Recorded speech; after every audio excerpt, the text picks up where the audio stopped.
It was just another cold night in the city.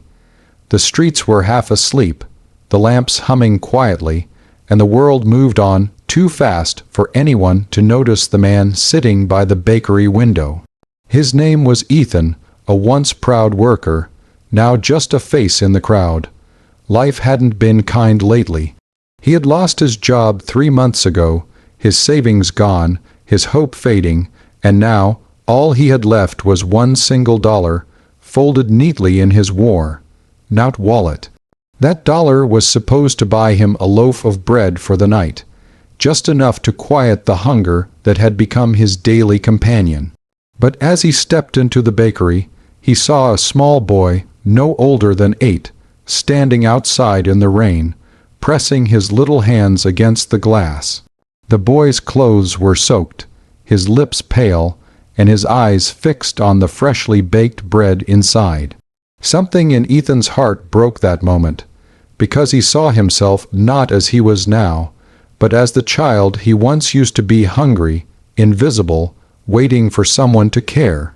He walked out slowly, knelt beside the boy, and said softly, "Hey, kid, are you hungry?" The boy nodded, afraid to speak. Ethan smiled weakly and handed him the dollar. "Go inside," he said. "Get yourself something warm." The boy hesitated. "But what about you?" Ethan shook his head. "I'll be okay, you eat." The child's eyes shimmered with tears. He took the dollar, whispered a small thank you, and ran inside. Ethan turned away, the rain mixing with the warmth that suddenly filled his chest. For the first time in weeks, he didn't feel empty. He felt alive. He sat down on the same bench outside and watched through the glass as the boy devoured the bread, smiling, free from hunger for one more night. And in that moment, Ethan realized something powerful. Sometimes, the smallest act of kindness is worth more than anything money can buy. When the bakery closed, Ethan curled up under the awning to sleep.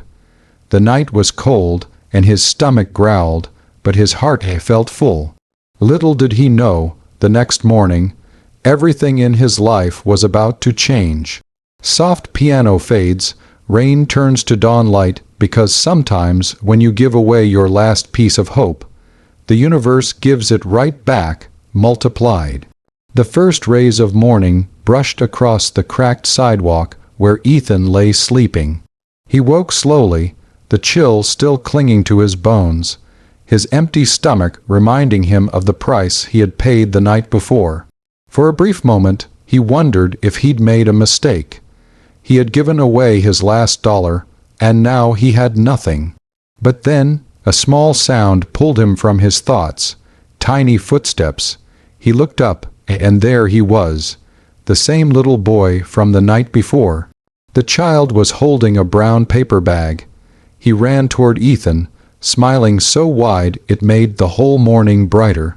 "Sir," the boy called out, "I brought you something." Ethan sat up, startled. "You didn't have to." But before he could finish, the boy placed the bag in his lap. Inside was a warm kvass and a steaming cup of coffee. The smell hit him like a memory, rich, sweet, and alive. "My mom said you were kind to me," the boy said, "so we wanted to say thank you." Ethan blinked, unsure what to say. He hadn't expected this. The boy pointed across the street to a small food truck parked by the curb. A woman stood beside it, waving gently. "That's my mom," the boy said proudly. "She owns that truck. She said you should come over." Ethan hesitated. His clothes were dirty, his face unshaven. But something in the woman's eyes, warmth, kindness, gave him the courage to stand. He walked over, each step heavy with disbelief. When he reached her, she smiled and said, "My son told me what you did. Most people just walked past, but you stopped." Ethan shrugged quietly. He looked hungry. The woman nodded. "So did you." She poured him a cup of coffee and handed him a breakfast sandwich. "For today," she said softly, "and maybe tomorrow too." Ethan's hands trembled as he accepted it. He hadn't eaten a real meal in days. He took a bite, and tears welled up in his eyes before he could stop them. The woman leaned on the counter. "Do you have work?" she asked. Ethan shook his head. "Not anymore. I used to be a cook until the restaurant shut down." Something lit up in her expression. "A cook," she repeated. "I've been looking for someone to help here. Business has been growing, but it's too much for one person." Ethan froze. "You're serious?" She smiled. "Come by tomorrow morning. Let's try it out. If it works, maybe we can make this permanent." He wanted to laugh and cry all at once. The night before, he had given away his last dollar, and now, a stranger was offering him a second chance at life. The little boy tugged at his sleeve. "See," he said innocently, "good things happen to good people." Ethan knelt down, smiling for the first time in months. "Yeah," he whispered, "I guess they do." That day, Ethan worked behind the food truck, serving people, cooking, smiling, rediscovering what it felt like to belong. Every meal he made carried a quiet gratitude, a reminder of a boy, a dollar, and a miracle. As the sun set, he whispered to himself, "Sometimes you lose everything just so you can learn what truly matters." Days turned into weeks, and Ethan's life slowly began to heal, not with grand miracles, but through the quiet rhythm of kindness and work. He now worked full-time at the little food truck with Maria, the boy's mother, and her son, Liam, who had become like family to him. Each morning began with coffee, laughter, and the smell of freshly baked bread. For the first time in years, Ethan felt purpose. Not because of money, but because he was part of something again. One afternoon, as the sun began to dip low, Ethan noticed a man sitting alone by the curb across the street. His clothes were torn, his eyes tired, a reflection of the man Ethan once was.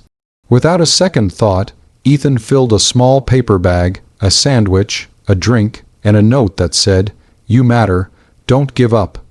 He crossed the road quietly and handed it to the man. "Here," he said softly, "eat something warm." The man looked up, surprised, his eyes filled with tears. "Why?" he asked. "You don't even know me." Ethan smiled gently. "I don't need to. Someone once helped me when I was hungry too." The man nodded slowly, clutching the bag like it was made of gold. Ethan walked back to the truck, but something in his chest, that same warmth, told him he had just closed a circle. Later that evening, Maria watched him from the counter. "You're different, you know," she said softly. "Most people don't see others anymore. You do." Ethan shrugged, smiling faintly. "I just remember what it's like to be invisible." Maria smiled, her eyes kind.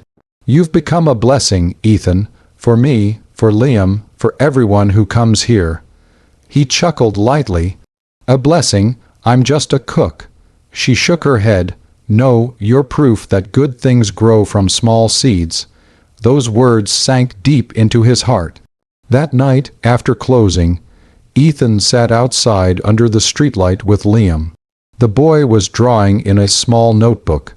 Pictures of the food truck, his mom, and Ethan handing a sandwich to the hungry man. "Look," Liam said proudly, "that's you." Ethan smiled, looking at the sketch. "You made me look better than I do." Liam laughed. "You're a hero. Mom says heroes feed people." Ethan's throat tightened. He wasn't used to being called that. He looked at the boy, then at the stars shimmering faintly above the quiet street. "I think," he said softly, "heroes are just people who give even when they don't have much left." The next morning, as Ethan opened the food truck, a car pulled up, a sleek black sedan. A man in a suit stepped out and walked straight to him. "Excuse me," the man said, "are you Ethan Rowe?"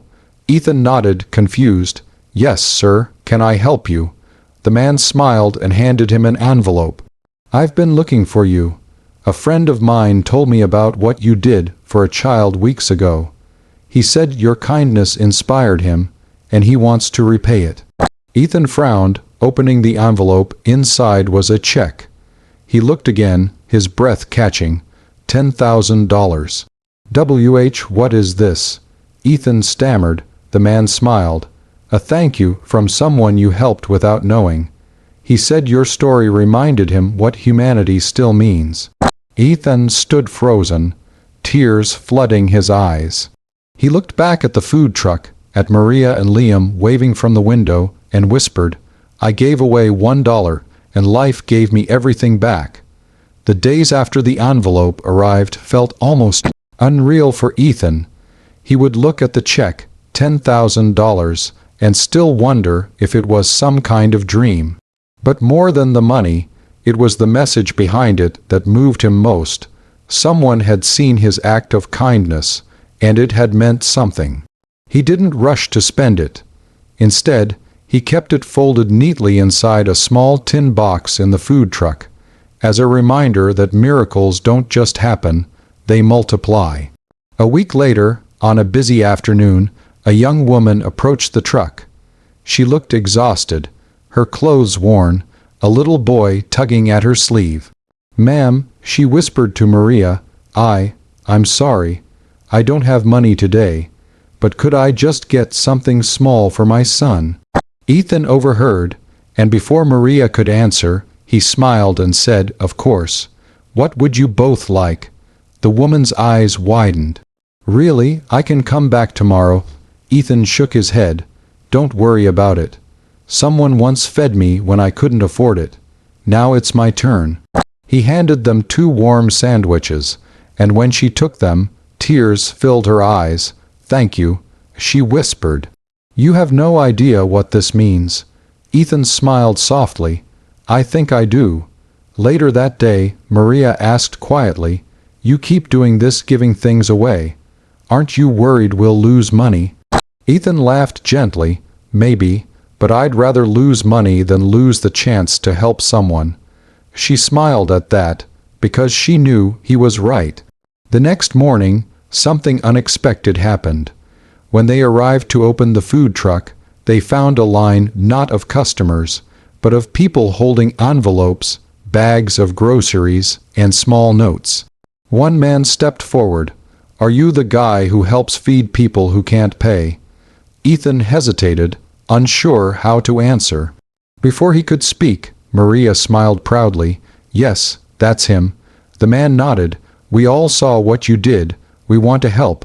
Some of us brought food, others money. Ethan's eyes widened. There were at least 20 people there, neighbors, students, shopkeepers, even an elderly lady with a cane, all united by one man's simple act of kindness. They began stacking boxes of food beside the truck, dropping envelopes into a small jar labeled Kindness Fund. Ethan stood there speechless, his eyes glistening as he whispered, I gave $1, and now the whole city is giving back. From that day on, the little food truck wasn't just a place to eat. It became a symbol of compassion. They started a small initiative, Pay with Kindness, where every paying customer could donate 1 meal for someone in need. Soon, the story spread online. Local news outlets covered it. People from other towns sent letters, donations, and even prayers. Ethan's heart swelled with gratitude every single day. Because he realized something powerful, he hadn't just been given a second chance at life. He had started a movement of love. One night, as he stood closing up, Maria came and stood beside him. The city lights shimmered softly in the distance. She said quietly, You know, Ethan, maybe that $1 you gave wasn't just kindness. Maybe it was faith, a faith that the world still has good people. Ethan smiled, eyes misty. Maybe faith is all we ever really need, he whispered. It had been 1 year since that night, the night Ethan gave away his last dollar. 1 year since hunger, faith, and kindness collided to change his entire life. The little food truck had become something much greater. Now, a small sign above the window read, The Kindness Cafe, where every meal tells a story. Ethan stood behind the counter, flipping pancakes as the morning sun poured golden light over the street. Laughter filled the air. Maria took orders with her warm smile, and little Liam, now 10, handed out napkins to customers like a proud helper. The kindness fund jar was still there, only now it had grown not just in money, but in meaning. It was filled with gratitude notes, prayers, and thank yous from people who had been fed when they had nothing left. Every word, every letter, a reminder of what one small act of love can do. Later that afternoon, as they closed up, a familiar figure appeared near the park bench across the street. A man dressed neatly in a gray coat, holding a bouquet of flowers. Ethan squinted, trying to place him. Then it clicked.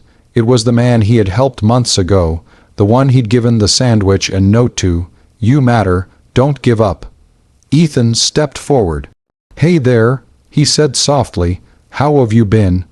The man smiled, eyes bright, voice steady. "I'm alive because of you." Ethan blinked. "What do you mean?" The man looked down for a moment, then met his eyes. "That night I was ready to give up. I'd lost everything. But then you came with that bag and that note. I still have it." He reached into his pocket and pulled out a small folded paper, worn and faded, but still legible. "You matter. Don't give up." The words shook Ethan to his core. He had written them so simply, never imagining they would save a life. The man continued, "I got help, found work again, and last week's I opened my own bakery." Ethan smiled through tears. "That's amazing, my friend." The man laughed softly. "It's not just mine. It's for people who need a fresh start, just like you gave me one." He held out an envelope.